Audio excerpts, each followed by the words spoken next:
എനക്ക് തെരിയും എൻ്റെ ആൾ താൻ. എന്നിട്ട് സ്വാമി ഒരു നിലനിന്നു ഇവരെയും നോക്കിക്കൊണ്ട്.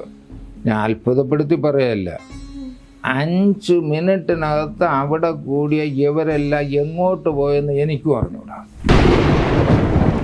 അപ്പം ഞാൻ ചോദിച്ചു, എന്ത് സ്വാമി, അത് ഇന്നത്തെ പൂജ ഉങ്കൾ ചെയ്യണമെന്ന് സ്വാമി ചൊല്ലിയിருக்கு.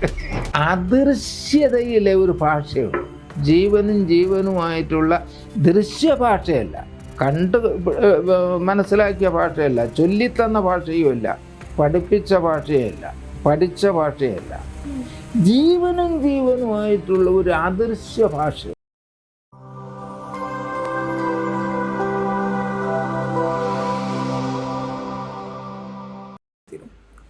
അപ്പൊ അവധൂതനെ തന്നെ ചിന്തിച്ച് കാണാൻ നടന്നാൽ ഒടുവിൽ ഈ പുഴു വേട്ടാവളിയനായതുപോലെ അങ്ങനെ നടക്കുന്ന ആളിലും ഏതിൻ്റെ സ്വാധീനം വരും?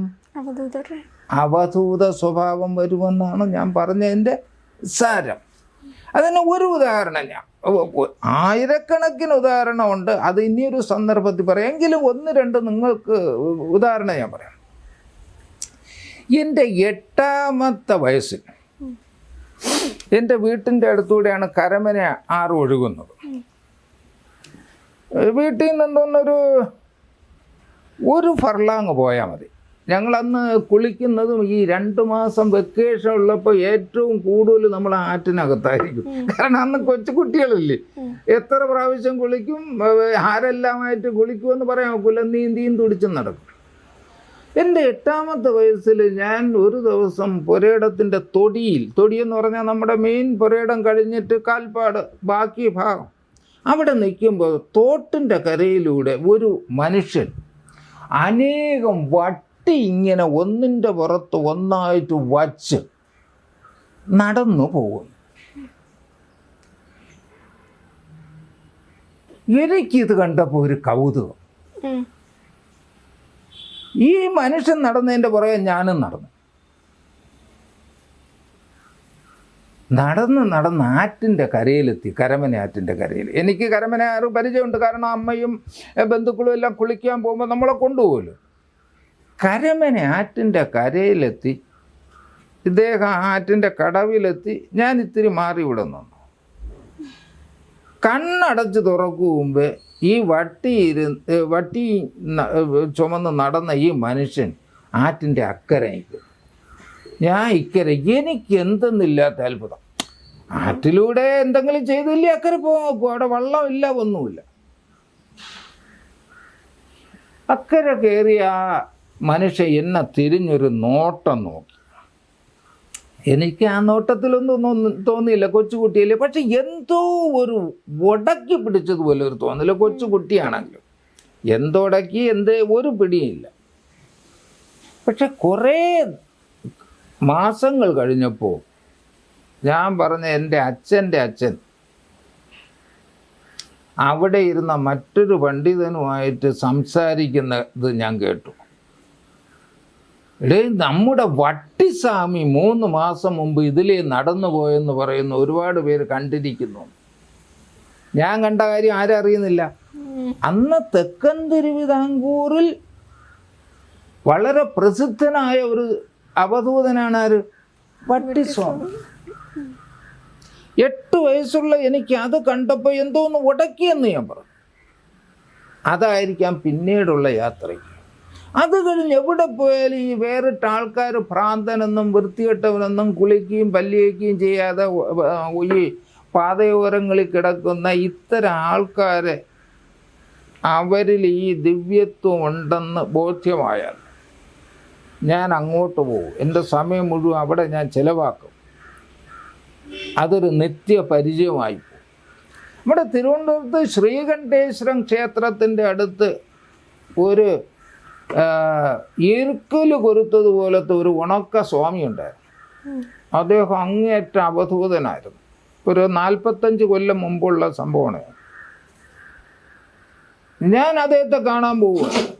ഒരു ദിവസം ഞാൻ അവിടെ ചെന്നപ്പോൾ സ്വാമി ചുമച്ച് ആ തുപ്പൽ ഒരു കുപ്പി ഗ്ലാസ്സിൽ ഒഴിച്ചിട്ട് എൻ്റെ തന്ന് ഇങ്ങനെയെന്നു. ഈശ്വര സത്യമായിട്ട് എനിക്ക് മനസ്സിലായി ഇത് കുടിക്കാനാണ്. ഞാൻ അതിനെ മാച്ചങ്ങ് കുടിച്ചു. ഞാൻ ഇതാണ് പറഞ്ഞത്, ഇവരുടെ ഈ രീതി സാധാരണ ബുദ്ധിയിൽ നമുക്ക് എന്ത് ചെയ്യാനൊക്കില്ല, ഉൾക്കൊള്ളാൻ പറ്റില്ല. തിരുവല്ലം പരശുരാമസ്വാമി ക്ഷേത്രത്തിൻ്റെ ആ പഴയ പാലത്തിൻ്റെ ഇടതുവശത്ത് ആ കരമനയാറ്റിൻ്റെ ബണ്ടിൽ ഒരു അമ്മയുണ്ടായിരുന്നു, തിരുവല്ലത്തമ്മ.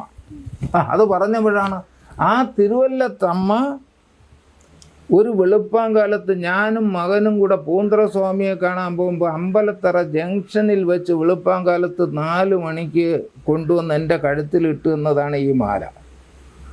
ഇപ്പം തന്നെ വർഷം ഒരു 40 കഴിഞ്ഞിരിക്കും. ഇതാ തിരുവല്ലത്തമ്മ. ഈ തിരുവല്ലത്തമ്മ ആ പാലത്തിൻ്റെ കൈവരിയില്ലേ, മുകളിലത്തെ കൈവരിയില്ലേ, ഇങ്ങനെ ഒറ്റയ്ക്ക് കിടക്കും. നിങ്ങളുടെയൊക്കെ ആൾക്കാരത് കണ്ടു. ഞാൻ അവിടെ ചെല്ലുമ്പോൾ രാത്രിയും പകലും ഒക്കെ ഈ തിരുവല്ലത്തമ്മ എന്തൊക്കെയോ കൈ കിട്ടിയ കുറേ സാധനങ്ങൾ വെട്ടി അരിഞ്ഞിട്ട് എന്തോ ഒരു അഴുക്ക പാത്രത്തിൽ പൊട്ടിയ ഓട്ടിലിട്ട് ഇളക്കിയിട്ട് കഴിക്കാൻ തരും. തിന്നിട്ടുണ്ട്. നമ്മുടെ ഇന്നത്തെ വൃത്തിശാസ്ത്രം പറഞ്ഞാൽ ആ ഏരിയയിൽ എന്ത് ചെയ്യില്ല, പോകില്ല. അമ്മ 2 കാലിലും അണിഞ്ഞിട്ടുള്ള ചിലമ്പ് ഇപ്പോഴും എൻ്റെ കയ്യിലുണ്ട്, എൻ്റെ ഇരിപ്പുണ്ട്, എനിക്ക് തന്നിട്ടുണ്ട്. അമ്മ വിടുന്നതിനുണ്ട്. ഇങ്ങനെ ഒരു സാധാരണ മനുഷ്യന് അറുപ്പും വെറുപ്പും ചതിലും ഓക്കാനവും പുച്ഛവും എന്ന് മാത്രമല്ല, നമ്മളെ കണ്ടുകൊണ്ടിരിക്കുന്ന മറ്റുള്ളവർ പറയും യവൻ വട്ടനാണ്, അവർക്കും വട്ട് യവനും വട്ടനും വട്ടനും എന്നൊക്കെ പറഞ്ഞു പോകുന്ന ഒരുപാട് അനുഭവം ആരിൽ നിന്നുണ്ടാവും, ഇവരിൽ നിന്നുണ്ടാവും. ഞാൻ പറഞ്ഞ ഈ മുട്ടൻ സ്വാമിയെക്കുറിച്ചുള്ള ഒരു സംഭവം പറഞ്ഞുതരാം. ഇപ്പോൾ കാറുമായിട്ട് വരുന്ന അയാൾ എൻ്റെ കൂടെ അന്നുണ്ടായിരുന്നു. ഞാൻ ഒരിക്കലും കന്യാകുമാരി പോകുമ്പോൾ വർഷങ്ങൾക്ക് മുമ്പാണ്, ഒരു 35 വർഷത്തിന് മുമ്പ് കോസ്റ്റൽ ഏരിയ വഴി മണ്ടക്കാട് വഴി അതിലെ കന്യാകുമാരി പോവാം. കന്യാകുമാരി പോകുമ്പോഴാണ് മണ്ടക്കാട്ടിനപ്പുറത്ത് വെച്ചിട്ട് ഒരു മനുഷ്യൻ വ്യത്യസ്തനായി ഇങ്ങനെ ആകാശം നോക്കി നിൽക്കുന്നു. ഞാൻ ഇയാളോട് തന്നെ ഇപ്പോൾ ഇവിടെ വരുന്ന 10 മിനിറ്റിനകത്ത് വരുമെന്ന് പറഞ്ഞാൽ ആ പുള്ളിയോട് ഞാൻ പറഞ്ഞു, ആശാനെ വണ്ടി നിർത്തി. അയാൾ വണ്ടി നിർത്തി. ശരി, നിങ്ങളെവിടെയെന്ന് വെച്ചാൽ എന്നെ ശ്രദ്ധിച്ചോളി എന്ന് പറഞ്ഞിട്ട് ഞാൻ ആ മനുഷ്യൻ്റെ അടുത്തേക്ക് ചെന്നത് ഈ മനുഷ്യൻ അമ്പ് വിട്ടതുപോലെ ശീഘ്രം പോവുകയാണ്. ഞാനും പോയി. എനിക്ക് കൂടെ നടന്നെത്താൻ പറ്റില്ല. ചെന്നപ്പോൾ ആ മുട്ടൻ തുറമുഖത്തിൻ്റെ ഇപ്പുറം, ഇപ്പോൾ അവിടെ മെഡിക്കൽ കോളേജൊക്കെ ആയി, 10-250 ഏക്കർ, ഒരു കെട്ടിടവും ഇല്ല, ഒന്നുമില്ല, വെറും തുറസായ സ്ഥലമെന്ന് പറഞ്ഞാൽ മുള്ളും അതും ഇതുമായിട്ട് കിടക്കുക. അതിൻ്റെ ഇടയിലേക്ക് ഈ മനുഷ്യനങ്ങ് കയറിപ്പോയി. അത്രയും സമയം കൊണ്ട് തന്നെ എൻ്റെ അത്രയും നേരത്തെ ഈ അനുഭവം കൊണ്ടും ജീവിതത്തിൽ ഒരുപാട് അവധൂതരെ കണ്ടല്ലോ, ഇദ്ദേഹം ഒട്ടും മോശമല്ല എന്ന് തോന്നി. ഞാൻ അങ്ങ് അടുത്ത് ചെന്നു. അവിടെ ഒരു അരമണിക്കൂറോളം നിന്നു. എന്നെ കണ്ടതായിട്ട് പുള്ളി ഭാവിക്കുന്നില്ല. അത് കഴിഞ്ഞ് ഞാൻ കന്യാകുമാരി പോകാനല്ലേ വന്നത്, അവിടെ എനിക്കൊരു ആവശ്യമുണ്ട്. അരമണിക്കൂർ കഴിഞ്ഞപ്പോൾ ഞാൻ അദ്ദേഹത്തിൻ്റെ അടുത്ത് നിന്ന് ഇങ്ങനെ തൊഴുതിട്ട് ഇറങ്ങി ഇങ്ങ് പോന്നു.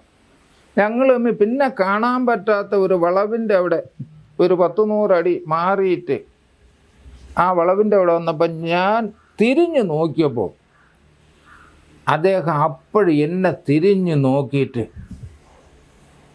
ഇങ്ങനെ ആക്കിയിട്ട് ഇങ്ങനെ പറഞ്ഞു. അപ്പോൾ എനിക്ക് മനസ്സിലായി അദ്ദേഹം എന്നെ ശ്രദ്ധിച്ചു. ഇപ്പോൾ പോകാൻ പറഞ്ഞ് ഇങ്ങനെ ആക്കിയതിൻ്റെ അർത്ഥം വീണ്ടും വരാനാണ്.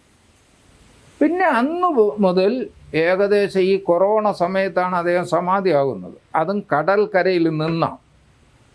ഒരു 10-32 വർഷം ദീർഘകാലത്തെ ബന്ധമുണ്ടായിരുന്നു. അപ്പോൾ അവിടെ എനിക്ക് പറ്റിയ ഒരു വലിയ അപകടം ഉണ്ടാകുമായിരുന്നത്,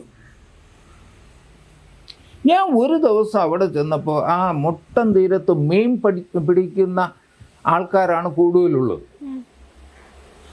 ഞാൻ അവിടെ ചെന്നതും അവിടുത്തെ ആൾക്കാർ അത്രയും കൂടെ ഇങ്ങ് കൂടി. അവർ വന്നിട്ട് എന്നോട് ചോദിച്ചു, ഈ മനുഷ്യൻ നിങ്ങളുടെ ആരാണ്? ഞാൻ പറഞ്ഞു, എൻ്റെ ആരുമില്ല. അല്ലല്ലല്ല, ഇത് നിങ്ങളുടെ ബന്ധുവാണ്. നിങ്ങൾ അവിടുന്ന് ഇയാളെ ഇവിടെ കൊണ്ട് എന്ത് ചെയ്തിരിക്കുകയായിരിക്കും? നട തള്ളിയിരിക്കുകയാണ്. ഞങ്ങളിപ്പോൾ പോലീസ് സ്റ്റേഷനിൽ നിങ്ങളെ പിടിച്ചോണ്ട്. അപ്പം ഞാൻ പറഞ്ഞു, ഞങ്ങൾ പിടിച്ചുകൊണ്ട് പിടിക്കുക. ഞാൻ എന്താ കൂടെ പോലീസ്? എൻ്റെ ബന്ധുവൊന്നുമല്ല, നിങ്ങൾക്ക് ഈ മനുഷ്യനെ അറിഞ്ഞുകൂടാ. ഇദ്ദേഹം ഒരു ശിവാവതാരമാണ്. അതും സാധാരണ ശിവാവതാരമല്ല, ഒരു രുദ്രാവതാരമാണ്. ആ നിലയ്ക്ക് അതാണ്ട് ആ പടത്തിൽ കാണുന്ന അങ്ങനെ നോക്കൂ. അദ്ദേഹം വന്നിരിക്കുന്ന ഈ ചുടുകാടുണ്ടല്ലോ, ഒരു ചുടുകാട്ടിൽ വെച്ചാണ് അപ്പം ഇവരെന്നെ വളയുന്നത്. ഇത് മിനിമം വർഷങ്ങൾക്കകം ഒരു നല്ല ക്ഷേത്രമായി മാറുമെന്ന് പറഞ്ഞു. അതുപോലെ ഇപ്പം സംഭവിച്ചു. എന്നിട്ടും അവർക്ക് എന്നെ വിശ്വാസമില്ല. ഇവരെല്ലാവരും കൂടെ എന്നെ തല്ലുമെന്നൊരു ഘട്ടമായപ്പോൾ അതിൽ ഏതോ ഒരുത്തൻ ചെന്നിട്ട് ഈ സ്വാമിയോട് ചോദിച്ചു. അതേ ഒരക്ഷരം സംസാരിക്കുന്ന ആളല്ല, இந்த ആളിനെ, അതായത് എന്നെ ഉങ്ങൾക്ക് തെരിയുമോ എന്ന് ചോദിച്ചു സ്വാമിയോട്. അവിടെ വെറുതെ തറയിൽ ഇങ്ങനെ ആ ഇരിപ്പ് കുനിഞ്ഞ് ഇരുന്ന സ്വാമി ചാടി അങ്ങണീക്കും. എനക്ക് തെരിയും, എൻ്റെ ആൾ താൻ. എന്നിട്ട് സ്വാമി ഒരു നിലനിന്നു ഇവരെ നോക്കിക്കൊണ്ട്. ഞാൻ അത്ഭുതപ്പെടുത്തി പറയല്ല, 5 മിനിറ്റിനകത്ത് അവിടെ കൂടിയ ഇവരെല്ലാം എങ്ങോട്ട് പോയെന്ന് എനിക്കും അറിഞ്ഞൂടാ. പിന്നെ ഞാൻ വർഷങ്ങളോട് പോയിട്ട് ആരും ശല്യപ്പെടുത്തിയിട്ടില്ല. അല്ലെങ്കിൽ അന്ന് ഈ മീൻ പിടിക്കുന്നവരൊക്കെ കൂടെ എന്നെ അടിച്ചു കൊന്നാൽ പോലും അവിടെ വേറെ ഒന്നും ചോദിക്കാനില്ല. ഇവരെല്ലാം പോയി കഴിഞ്ഞതിന് ശേഷം ആദ്യമായിട്ടാണ്, അതുവരെ അങ്ങനെ ചെയ്തിട്ടില്ല, അദ്ദേഹം ആ കൈ ഇങ്ങോട്ട് തന്നു. ഞാൻ ആ കയ്യിൽ തൊട്ടു. എന്നിട്ട് കൈ പൊക്കിയിട്ട് പറഞ്ഞു, വീണ്ടും പറഞ്ഞു. വീണ്ടും ഞാൻ സമാധി വരെ പോകുമായിരുന്നു. ഇങ്ങനെ ആയിരക്കണക്കിന് അനുഭവം. 1, 2, 3 മണിക്കൂർ തീരൂല. പുസ്തകം എഴുതണമെങ്കിലും എത്രയോ പുസ്തകം എഴുതിയാലേ തീരും. ലോകത്തിലെ 3-4 ലിംഗക്കാർ ഒത്തുകൂടുന്ന മേടമാസത്തിലെ ചിത്രാ പൗർണമിക്ക് ഉത്സവമുള്ള വിഴുപ്പുരം, തമിഴ്നാട്ടിൽ ഒരു സ്ഥലമുണ്ട്, അറിയാമോ? 3-4 ലിംഗക്കാരെന്ന് പറഞ്ഞാൽ മനസ്സിലായല്ലോ. ലോകത്തുള്ള എല്ലാവരും ഒത്തുകൂടുന്ന ഒരു സ്ഥലമുണ്ട്. അതിൻ്റെ അടുത്ത് ഒരു അവധൂതനുണ്ടായിരുന്നു. ആരും പറഞ്ഞാൽ വിശ്വസിക്കില്ല. അദ്ദേഹം പലയിടവും കറങ്ങിയിട്ട് തിരിച്ചു വരും. അദ്ദേഹം കിടക്കാറാവുമ്പോൾ അദ്ദേഹത്തിൻ്റെ കൈ ഇങ്ങനെ ഊരും. 2 കൈയും ഊരി അങ്ങോട്ട് മാറ്റിയിടും. സ്വന്തം കൈ. കാലിനെ ഊരി അങ്ങോട്ടിടും. എന്നിട്ടൊരു മാംസ കഷ്ണമായിട്ട്, ഈ കുമാരനാശാൻ്റെ വാസവദത്തെക്കുറിച്ച് പറയും പോലെ, ഒടുവിൽ ഈ മാംസ കഷ്ണം പോലെ ആ കിടക്കുന്നത് വർണ്ണിച്ചതുപോലെ ഇദ്ദേഹം ഇങ്ങനെ കിടക്കും. രാവിലെ നേരം വെളുക്കുമ്പോൾ തിരിച്ച് ഇതെടുത്ത് വയ്ക്കും. ഇതൊക്കെ നമ്മൾ പറഞ്ഞാൽ ഇന്ന് ആർക്കെങ്കിലും വിശ്വസിക്കാൻ പറ്റുമോ? ഇപ്പോൾ അദ്ദേഹത്തിൻ്റെ സമാധി സ്ഥാനം അവിടെ ഉണ്ട്. ഈ കഴിഞ്ഞ വർഷമോ അതിൻ്റെ മുമ്പിലത്തെ വർഷമോ ഞാൻ അവിടെ ഈ 3-4 ലിംഗക്കാരുടെ ഉത്സവത്തിന് വിഴുപ്പുരത്ത്, വില്ലുപുരം പോയിട്ട് ഈ സമാധി സ്ഥലത്ത് ചെന്നപ്പോൾ അവിടുത്തെ പൂജാരി എന്നെയും പ്രതീക്ഷിച്ച് നിൽക്കുകയായിരുന്നു. അപ്പോൾ എൻ്റെ കൂടെ ഇവരുമൊക്കെ ഉണ്ടെന്ന്. അപ്പോൾ ഞാൻ എന്നെ കണ്ടുകൊണ്ട് ഇങ്ങനെ കൈ കാണിച്ചു. അപ്പോൾ ഞാൻ ചോദിച്ചു, എന്ത് സ്വാമി? അത് ഇന്നത്തെ പൂജ ഉങ്കൾ ചെയ്യണമെന്ന് സ്വാമി ചൊല്ലിയിருக்கு. അന്ന് ആ സമാധി സ്ഥാനത്ത് അന്നത്തെ സന്ധ്യയ്ക്കുള്ള പൂജ ആര് ചെയ്തു? ഞാൻ ചെയ്തു. അപ്പോൾ ആ പൂജാരിക്ക് എങ്ങനെ അറിയാം ഞാനും ഈ സ്വാമിയായിട്ട് ബന്ധമുണ്ടെന്ന്? ഇതാണ് അദൃശ്യതയിലെ ഒരു ഭാഷയുണ്ട്. ജീവനും ജീവനുമായിട്ടുള്ള ദൃശ്യഭാഷയല്ല, കണ്ട് മനസ്സിലാക്കിയ ഭാഷയല്ല, ചൊല്ലിത്തന്ന ഭാഷയുമല്ല, പഠിപ്പിച്ച ഭാഷയല്ല, പഠിച്ച ഭാഷയല്ല. ജീവനും ജീവനുമായിട്ടുള്ള ഒരു അദൃശ്യ ഭാഷയുണ്ട്. ഈ അദൃശ്യ ഭാഷയിലൂടെയാണ് അവധൂതർ കമ്മ്യൂണിക്കേറ്റ് ചെയ്യുന്നത്. ഞാൻ എത്രയായിരം അവധൂതരെ കണ്ടിട്ടുണ്ടോ, അവരെല്ലാം ആ ശരീരത്തിലാണെങ്കിലും അല്ലെങ്കിലും അവരുടെ എല്ലാം ജീവനിൽ ഇന്നും ഞാനുണ്ട്. ഞാൻ എത്രയെല്ലാം അവധൂതരെ കണ്ടിട്ടുണ്ടോ, അവരുടെ എല്ലാം രൂപവും ഭാവവും എൻ്റെ ഹൃദയത്തിലുണ്ട്. ഒരു മനുഷ്യജന്മത്തിൽ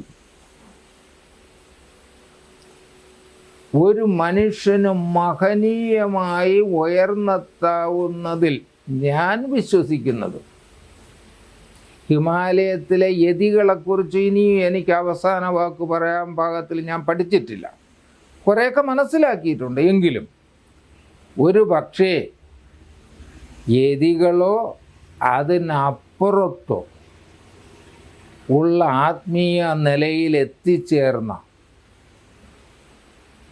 അപൂർവമായ ഈശ്വരീയ ജന്മങ്ങളാണ് ഏത് അവധൂതം.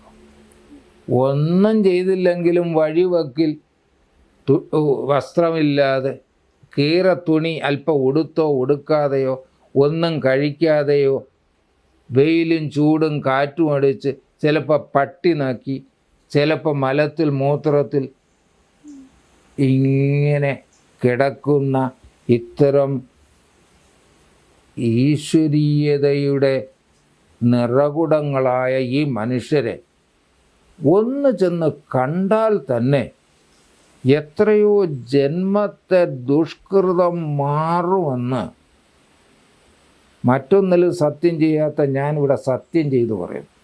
അത്രമാത്രം പുണ്യാത്മാക്കളാണ് ആര്? ഈ അതുകൊണ്ടാണ് ലോക സാഹിത്യത്തിൽ അവധൂതന്മാരെ കുറിച്ച് ഇന്ന് വരെ ആരും പുസ്തകം എഴുതിയിട്ടില്ല. എന്തായാലും ഞാൻ കണ്ട അവധൂതരെ എല്ലാം ഏറെക്കുറെ ഓർമ്മിച്ചുകൊണ്ട് എന്താണ് അവധൂതരെന്നുള്ളത് നമ്മുടെ ഭക്തന്മാരായിട്ടുള്ള ആസ്തികരായിട്ടുള്ളവർ അങ്ങനെയും ഒരു കൂട്ടരുണ്ടെന്ന് മനസ്സിലാക്കട്ടെ എന്ന് വിചാരിച്ചാണ് അവധൂതരെക്കുറിച്ച് അവധൂത സ്വത്വം ഒരു വ്യതിരിക്ത ആത്മായനം എന്ന പുസ്തകം ഞാൻ ഇറക്കിയതും ആദ്യത്തെ പ്രിൻറ്റിങ്ങിലുള്ള സർവ്വ പുസ്തകങ്ങളും തീർന്നു. ഇനി ആ ബുക്കിനെ ഒന്നുകൂടി ഹൃദയവൽക്കരിച്ച്, ഞാൻ പരിഷ്കരിക്കുക എന്നല്ല പറയുന്നത്, അപ്പോൾ ചിലപ്പോൾ പെട്ടെന്ന് എഴുതിയതുകൊണ്ട് ഇതിൻ്റെ ഹൃദയത്തിന് അനുയോജ്യമല്ലാത്ത ചില കൊത്തോ കോമയോ വാക്കുകളോ ചേരാം. ഒന്നുകൂടി ഹൃദയവൽക്കരിച്ച്, അതായത് കുറച്ചുകൂടി മനസ്സും ഹൃദയവും അർപ്പിച്ച് ഒന്ന് പരിഷ്കരിച്ച് കുറച്ചുകൂടെ വലിയ ഒരു ബുക്കാക്കി വളരെ വൈകാതെ അവധൂതരെക്കുറിച്ച് ഇറക്കണം. അതിൽ ഇപ്പോഴുള്ള ബുക്കിനേക്കാളും കൂടുതൽ ഫോട്ടോകളും ലേഖനങ്ങളും അവധൂതരെക്കുറിച്ചുള്ള പ്രസ്താവനകളും ഉണ്ടായിരിക്കും. എന്തായാലും അവധൂതരെന്നതിനെക്കുറിച്ച് അറിഞ്ഞിരിക്കുന്നത് ഗുണം കിട്ടിയില്ലെങ്കിലും ആർക്കും ഒരു ദോഷവും കിട്ടാത്ത ഒന്നാണ് എന്ന് മാത്രം ഞാൻ പറയും.